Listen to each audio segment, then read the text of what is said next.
Vamos então para o livro de 2 Reis, capítulo de número 5. Diz assim o versículo 13. Diz assim, é o 12, é o 13? É o 12?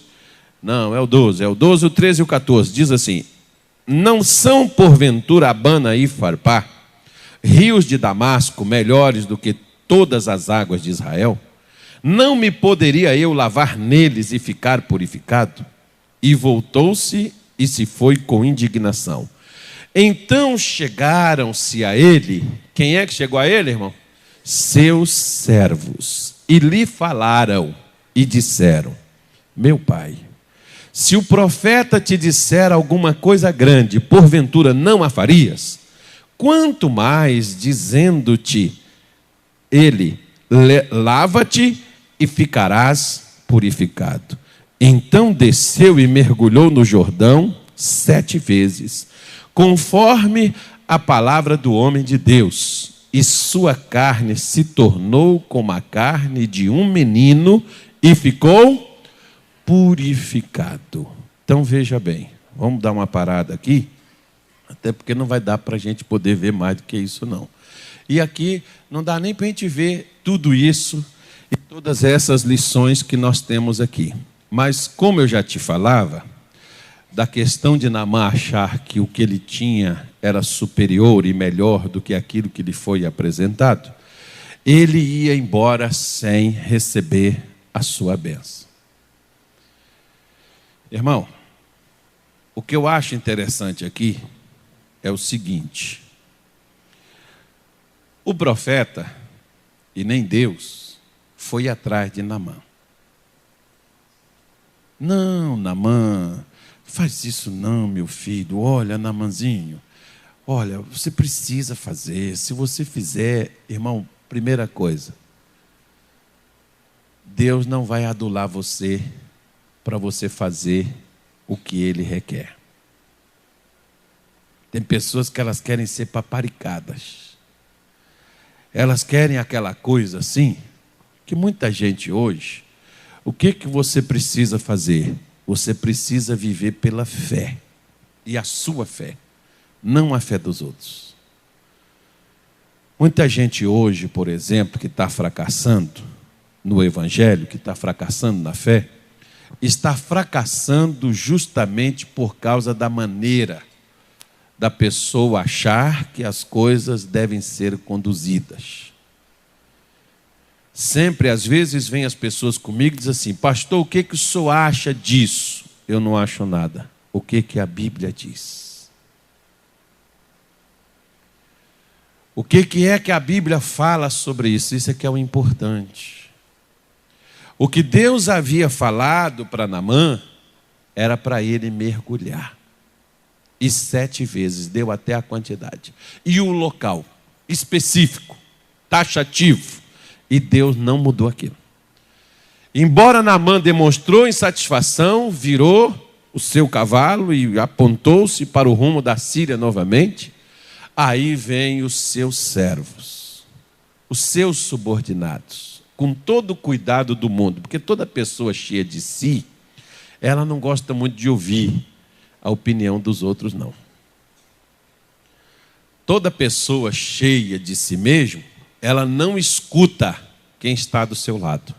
Às vezes, por exemplo, tem mulher que, se o marido ouvisse ela, ele não estaria onde ele está. Assim como tem também mulher que, se ela ouvisse o que o marido fala, não chegaria às coisas, à consequência que chegou, mas ela não ouve.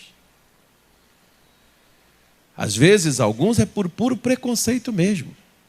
Tem mulheres, por exemplo, que dizem assim: não, pastor, porque eu fiz uma faculdade, meu marido ele não estudou, então por que você não casou com um que fez faculdade então? Para vocês falar de igual para igual. Porque eu não sei se faculdade resolve a vida dos outros, irmão.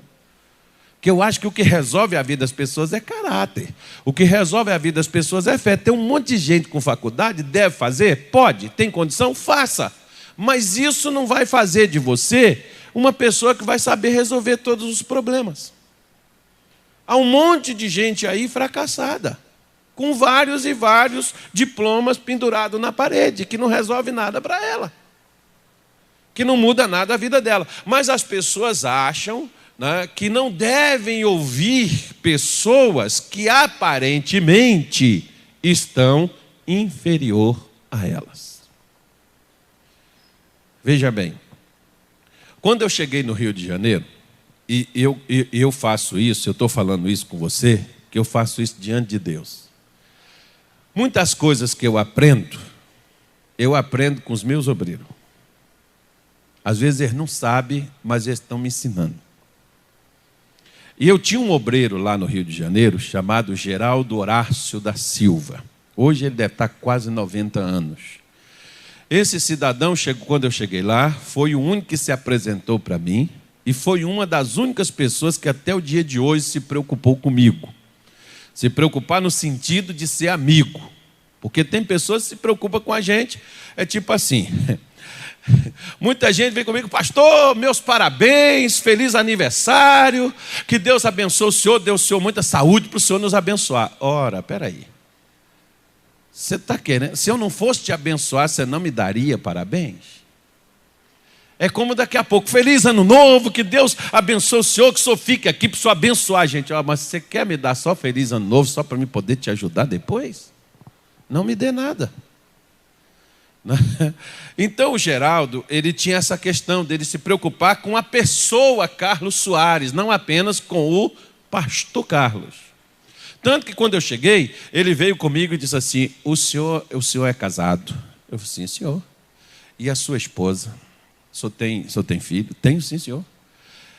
E os seus filhos, como eles estão? Seus filhos estão bem? Sua esposa está bem? Sua esposa está onde? Quando é que a sua esposa vem para cá? Ele era policial, então já podia fazer uma investigação, né, irmão? Aí ele foi me bombardeando de perguntas, eu fui respondendo para ele. E ele virou depois no final e disse assim para mim, olha, o que o senhor precisar de mim, o senhor pode contar comigo. O que eu puder fazer para ajudar o senhor, estou aqui para isso. Eu falei, é mesmo, Geraldo? É. Então é o seguinte, o senhor sabe onde é que tem uma montanha para a gente subir e fazer uma oração daqui a pouco? Ele falou, sei. Eu falei, mas eu estou sem carro. Ele falou, mas eu tenho o meu. Aí a gente entrava no fusquinha dele, a gente ia lá para o alto da montanha fazer oração. E o Geraldo ficava a madrugada toda comigo, no frio, na chuva, no sol, no calor. Ele ia comigo, foi meu companheiro de oração o tempo todo, 5 anos e meio que eu fiquei no Rio de Janeiro, desde o começo até o final. Então o que eu quero te mostrar com isso? Muitas vezes o seu Geraldo chegava comigo e usava essas expressões como servo aqui de Naamã. Não sei se eu estava sendo Naamã, não. Mas ele chegava comigo, meu pastor, o senhor é um homem de Deus. Quando ele me dava um elogio, eu falava, lá vem ele com a facada daqui a pouco. Porque a pessoa, quando ela é orgulhosa, você tem que saber conversar com ela para que ela te ouça. Se você não souber, ela não vai te ouvir. A maioria das mulheres, por exemplo, que o marido não ouve, é porque é a jararaca brigando com o cascavel. Alguém tem que ter juízo. Alguém tem que ter a sensibilidade de perceber como é que eu acho fantástico em Jesus, é isso. Porque Jesus tinha pessoas de todo tipo de instinto. Você vê Pedro, você vê João, você vê Tiago, você vê... Pedro negou Jesus, João queria matar os caras que não quisessem receber, Tiago queria mandar fogo do céu, quer dizer, usar até a fé para matar os outros, enfim. Os caras tudo tinham uma característica diferente umas das outras, e Jesus sabia administrar tudo aquilo ali e botar aqueles caras junto, para caminhar junto com ele. Você vê, o Filho de Deus, ele não fez a obra de Deus sozinho. Até para poder, sendo Jesus, ele teve que ter ajuda. Ele teve que ter auxílio. Você vê, por exemplo, o próprio Jesus dizendo para Pedro em Mateus 16, bem-aventurado és tu, Simão. Poxa, que maravilha. Não foi a carne nem foi o sangue que te revelou, mas foi o Pai que está no céu. Poxa, Simão, aquela palavra que Pedro disse inspirou até o próprio Jesus. Às vezes o que ocorre? Por isso que você vê quando Jesus estava no Getsêmani, no momento da sua agonia, quem que ele chamou para poder orar junto com ele? Pedro, Tiago e João. Esses eram os camaradas que estavam lá. porque o ajudavam. Ele, sendo filho de Deus, reconhecia que precisava de ajuda dos outros. E nós, na maioria das vezes, achamos que é a nossa opinião que conta, é o que nós imaginamos que tem que ser, e da nossa maneira, e nada, acabou. É por isso que tem gente que não é curada, não é liberta, não prospera, não muda de vida, e fica dentro da igreja fazendo campanha, corrente, oração, jejum e tantas outras coisas mais para tentar mudar a situação e não muda.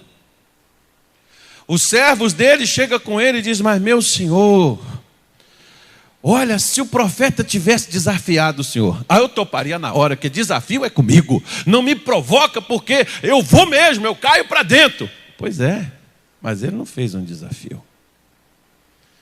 Ele falou uma coisa simples. O milagre, ele é tão simples. Nós temos um irmão nosso no Rio de Janeiro, que um dia ele chegou comigo, e ele é assim quase azulzinho, né, de tão pretinho que ele é. Ele chegou comigo e disse assim: pastor, Deus não cura preto. Eu falei: que é isso, rapaz? Você está ficando doido? Não, pastor, eu assisti o missionário 2 semanas. Nem um preto deu um testemunho. Eu vim aqui na igreja, pastor.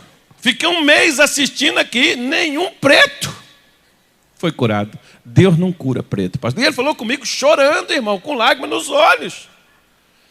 Eu dei vontade de brigar com ele na hora, mas eu vi a situação dele, né? E eu fui, e conversando com ele, e orientando ele de uma forma que ele pudesse me ouvir.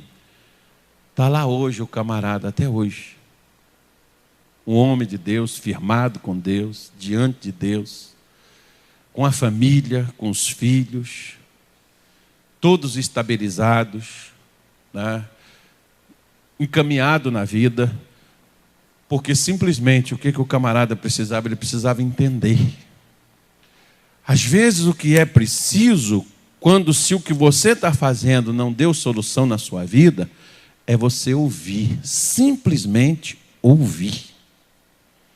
Quando os servos chegaram para ele e disse: olha, meu senhor, ele mandou o senhor fazer uma coisa tão fácil. Como eu falei para esse irmão lá do Rio, eu falei assim: irmão, um milagre é tão fácil, e por ele ser tão fácil, é que as pessoas não acreditam nele. Porque veja bem, Jesus passou um lodo nos olhos de um cego, e mandou o cego ir se lavar. Pegar simplesmente água e lavar o seu rosto. Lavar o rosto é difícil? Acho que todo mundo aqui hoje lavou o rosto, não lavou? É difícil? Hã? Agora abrir um olho é fácil? Hã? Abrir um olho é fácil? Abrir a visão de um cego é fácil? Qual é mais fácil? Abrir a visão ou lavar os olhos? Mas lavar os olhos é uma coisa tão fácil que as pessoas não acreditam que aquilo pode trazer uma mudança na sua visão. A mesma coisa. Jesus manda Moisés pegar o cajado e tocar nas águas. É difícil tocar nas águas com um pedaço de pau? Mas abrir as águas é difícil? E quem é que abriu as águas? E quem é que tocou nas águas? Mas tocar nas águas era algo tão fácil que era difícil do pessoal acreditar, porque todo mundo estava dizendo: agora nós morreremos, Moisés, nas mãos dos egípcios. Nós estamos perdidos, não tem sepultura para a gente. E agora, Moisés? Pois é, eles não acreditavam que o mar iria se abrir com um cajado tocando aquelas águas. Quantas pessoas às vezes não acreditam? Deus nos pede coisa tão simples, que nós não acreditamos que aquilo ali, você está de brincadeira, pastor, eu estou cheio de dívida, o senhor me manda escrever num papel para o ano que vem. Pois é, a irmã escreveu, acreditou, o irmãozinho está lá desempregado, 2 anos, ele acreditou, pediu a Deus o emprego e Deus deu. É difícil escrever aqui? Não, difícil é abrir a porta, mas quem escreve aqui acreditando na porta aberta, a porta se abrirá, porque quem abre ela é Deus, não é você. Não sou eu. O problema é que Naamã achava, caramba, 7 mergulhos ainda, e o pior, nessas águas. Aqui, se fosse pelo menos lá na Síria, lá no rio Arbana, Farpá, se fosse pelo menos lá, eu não diria nada, mas aqui nessas águas, nesse lugar,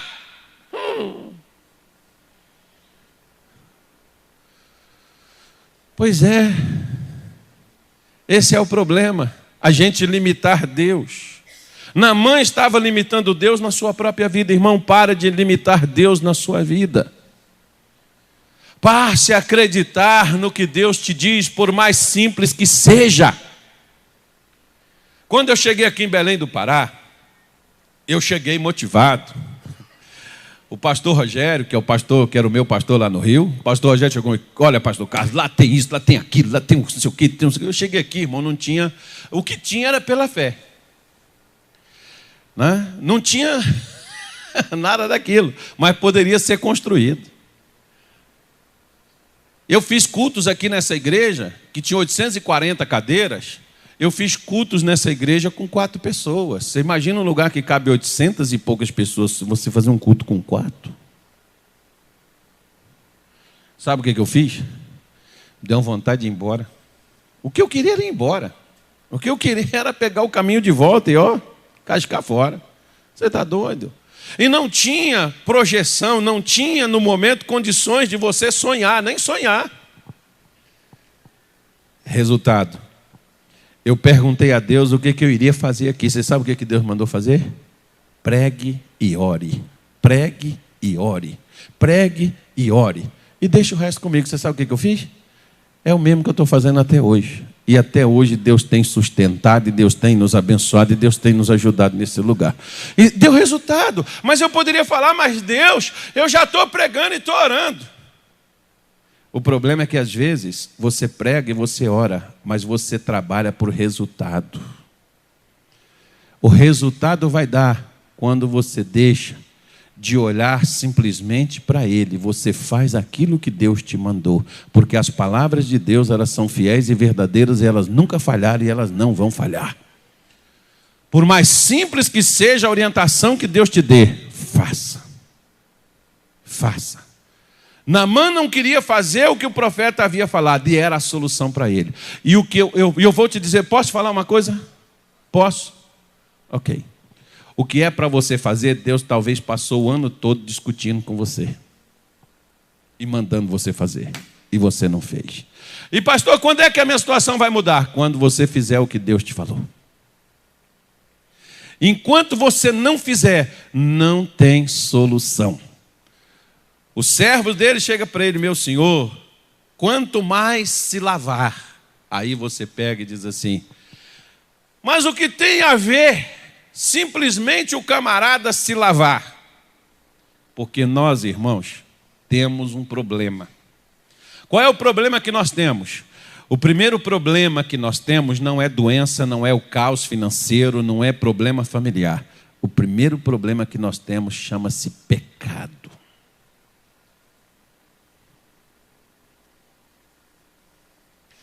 Ao se lavar, Naamã estava sendo curado de quê? Do seu pecado. Não era da lepra. O problema não era a lepra, o problema era o pecado. O problema na minha vida e o problema na sua vida não é o mal que está se manifestando, é o pecado que alimenta aquele mal. Diga para o seu vizinho assim, irmão, acorde que o pastor está falando da sua vida. Não, de novo, fala para ele, irmão, o pastor mandou te acordar. Porque ele está falando de você. E eu não posso fazer fofoca depois. Amém.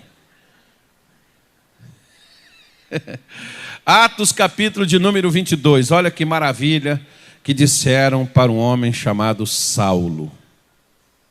Atos 22. Por favor. Posso ler? Posso?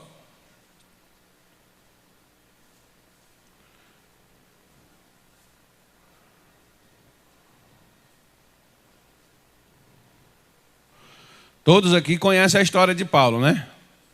Que na verdade não é Paulo, é Saulo, né? E esse homem chamado Saulo, Na verdade, não é nem Saulo. Saulo já é um nome português. O nome dele é Shaul, que é um nome hebraico.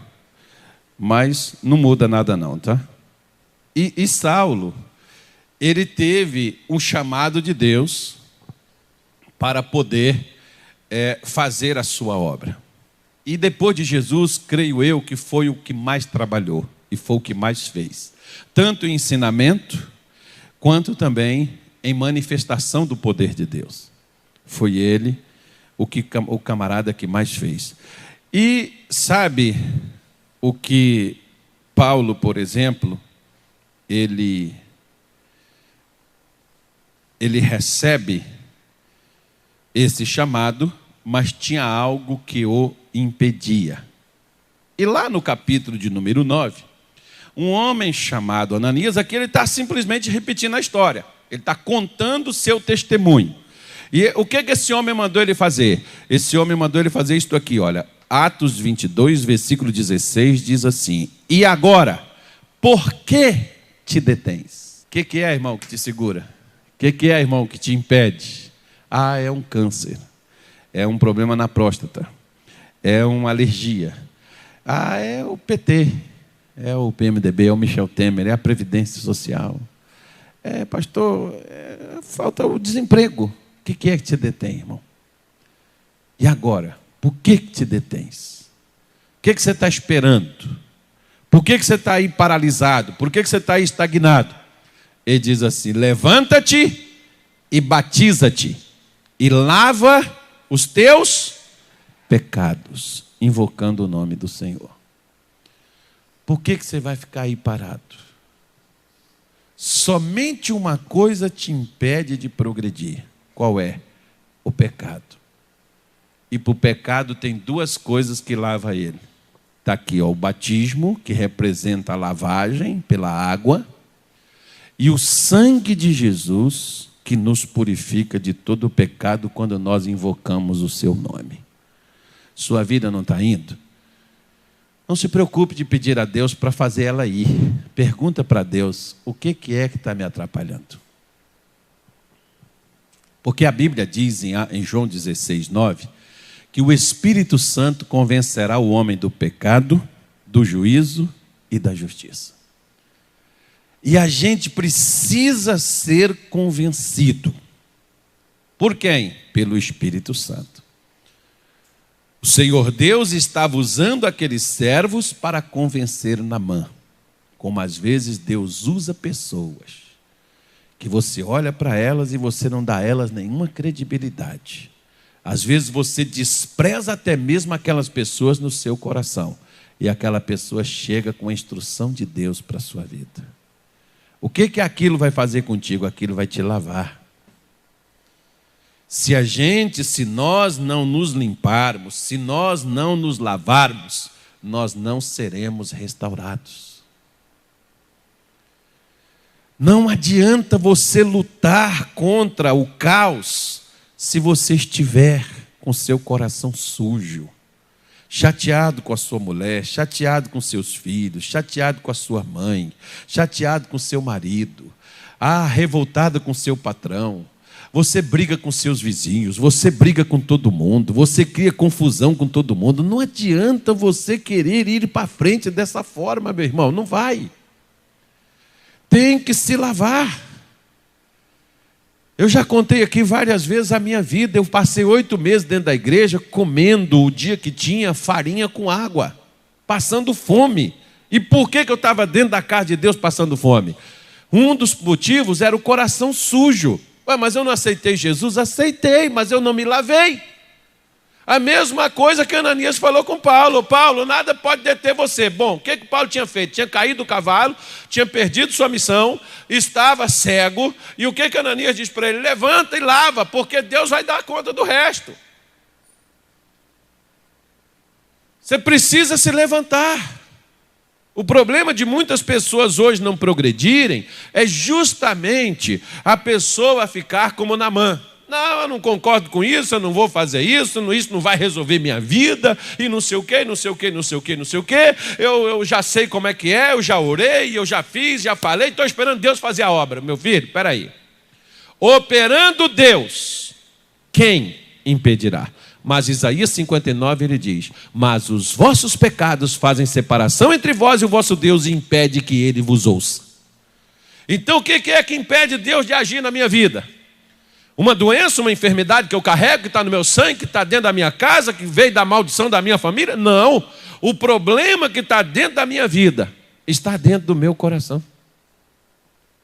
O seu maior adversário é você mesmo. Porque o seu maior adversário grita dentro de você as mudanças que você não quer fazer. Você quer ser curado, mas você não quer ser mudado. Você quer prosperar, mas você não quer mudar de vida. Você não quer se arrepender. Você não quer mudar de comportamento, mudar de atitude. Você quer ser um vencedor.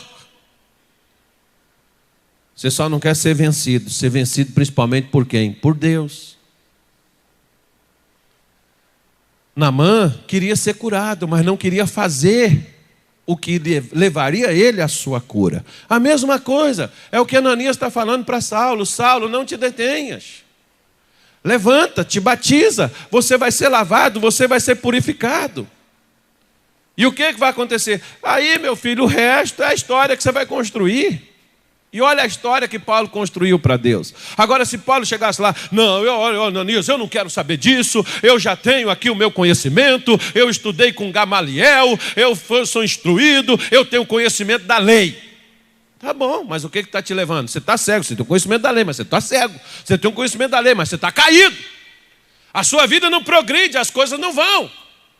Então, Paulo, seja inteligente. Você está precisando de uma lavagem, meu filho. Não é da Lava Jato, não, é uma lavagem mesmo, né? Daquelas assim, bem especial. Porque olha só o que disse, por exemplo, o Moisés falou com o povo, com os sacerdotes de Israel, Arão e sua descendência. Êxodo capítulo 30, eu já estou terminando já, digam graças a Deus. E Arão e seus filhos, nela lavarão as suas mãos, seus pés. Quando entrarem na tenda da congregação, lavar-se-ão com água, para que não morram. Ou quando se chegarem ao altar para ministrar, para acender uma oferta queimada ao Senhor. Lavarão, pois, as mãos e os pés, para que não morra. E isto lhes serás por estatuto perpétuo, a ele e sua semente nas suas gerações. Então, olha só. Todas as vezes que Arão ou que os seus filhos, seus descendentes chegassem para entrar ou para ministrar a Deus qualquer coisa, eles tinham que primeiro lavar as suas mãos e os seus pés. É interessante. Bom, aquela água é que daria a eles a proteção contra a morte? Não. A obediência. Não vão ficar na simbologia, não. Vão ficar na fé. O que iria fazer e protegê-los, e guardá-los, e livrá-los da morte, era obedecer a Deus. Era manter a bacia no local e água nela, e quando fosse entrar, tinha que se lavar. Porque o maior problema que o ser humano tem não é com a morte, é com a obediência. Foi pela obediência que o homem, ele perdeu a graça de Deus. Foi pela desobediência que o homem saiu fora da presença de Deus. E não é de outra forma que a gente volta para lá não, filho. É necessário obedecer. É necessário. Você pega, por exemplo, Lucas capítulo 13, você vê Jesus lavando os pés dos discípulos. Pedro diz, não, o meu o senhor não vai lavar. E o que Jesus falou com ele? Se você não deixar eu lavar seus pés, você não tem parte comigo. Por quê? Porque ainda havia, você vê aqui, olha, as mãos, tudo bem, estava lavado, mas os pés ainda estavam sujos. Se tiver uma sujeirinha, meu irmão, se tiver um probleminha só, uma coisa só, é o suficiente. Para quê? Para nos prender. Você vai começar 2018, mas você vai começar preso. Você vai começar 2018, você vai começar do mesmo jeito que terminou 2017.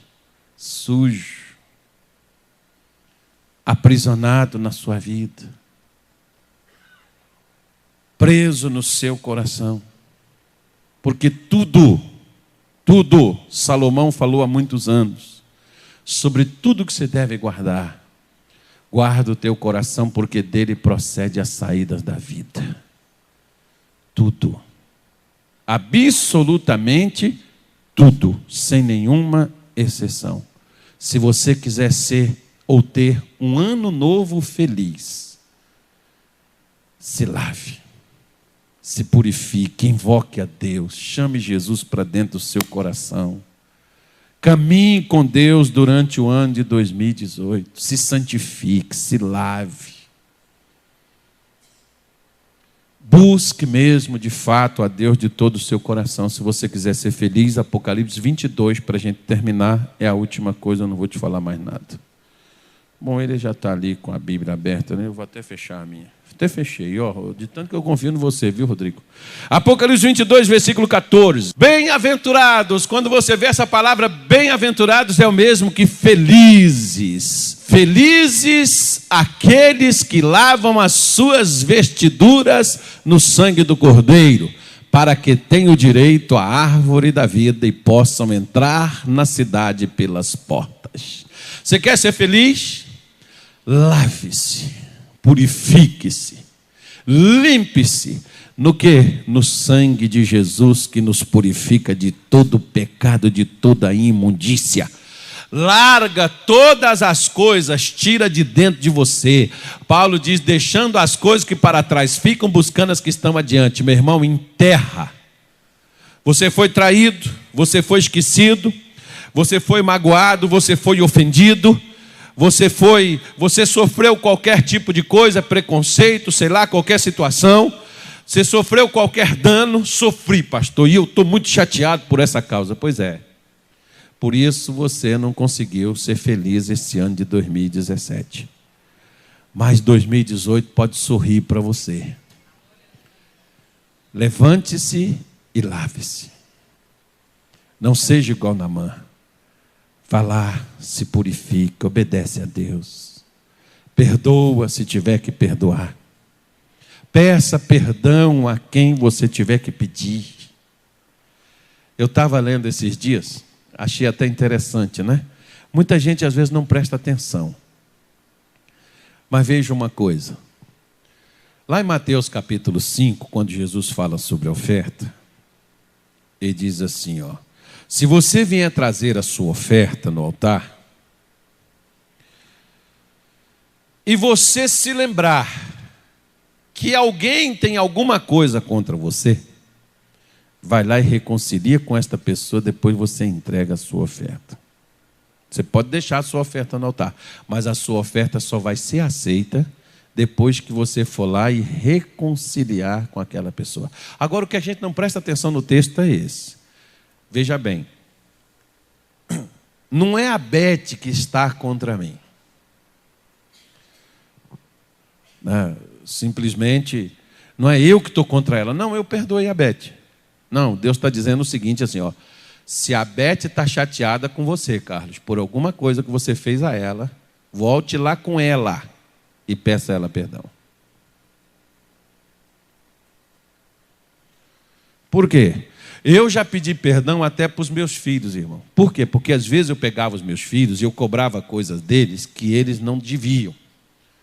Como uma vez, por exemplo, o meu filho fez eu achei que ele tinha feito, eu chamei ele e sentei com ele, fiz aquele Pai Nosso, fiz assim aquela oração boa nele, né?